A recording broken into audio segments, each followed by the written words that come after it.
माननीय मंत्री जी, आपका ध्यान में एक समस्या की ओर आकर्षित करना चाहूंगा।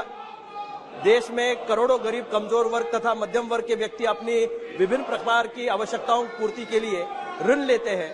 दुर्भाग्यवश कई बार कुछ व्यक्ति कुछ समय के लिए ऋण चुकाने में असमर्थ हो जाते हैं।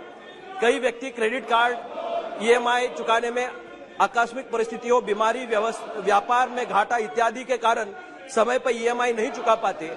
इन मामलों में यह देखा गया है कि बैंकों का उनकी तरफ का रवैया सहानुभूति पूर्वक नहीं रहता, बजाय उसके वो उनको सूदखोरों की तरह ब्याज पर ब्याज लगाकर ऋण लेने वालों को कर्ज के बोझ के तले दबा देते हैं। बैंकों का राष्ट्रीयकरण होने के पूर्व देश में साहूकारों का और सूदखोरों का आतंक था। ईएमआई चुकाने के लिए अस्थायी रूप से विफल रहने वाले बैंक कर्मी ऋण के दुर्भाग्य भी कभी करते हैं। अतः मैं माननीय मंत्री जी से यह जानना चाहता हूं कि इन शोषणकारी एवं देश के आम जनसामान्य को बचाने के लिए सरकारी बैंकों को निर्देश देगी तथा बैंकों को इस निरंकुश और मनमाने रवैये पर नियंत्रण लाने के लिए सरकार क्या करेगी?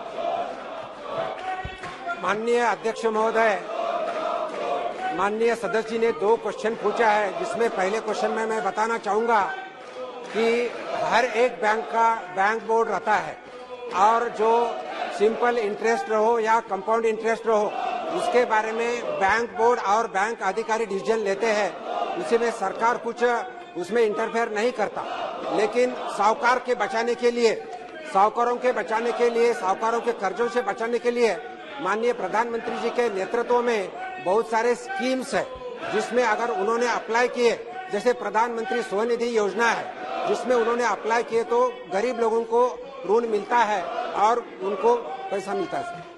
मंत्री जी, My honourable colleague has given an answer. I would want to add something to it. The honourable member has raised a very sensitive issue. I know, I've heard complaints about how very mercilessly the paying back has been followed up by some banks, whether they are public sector banks or private sector banks.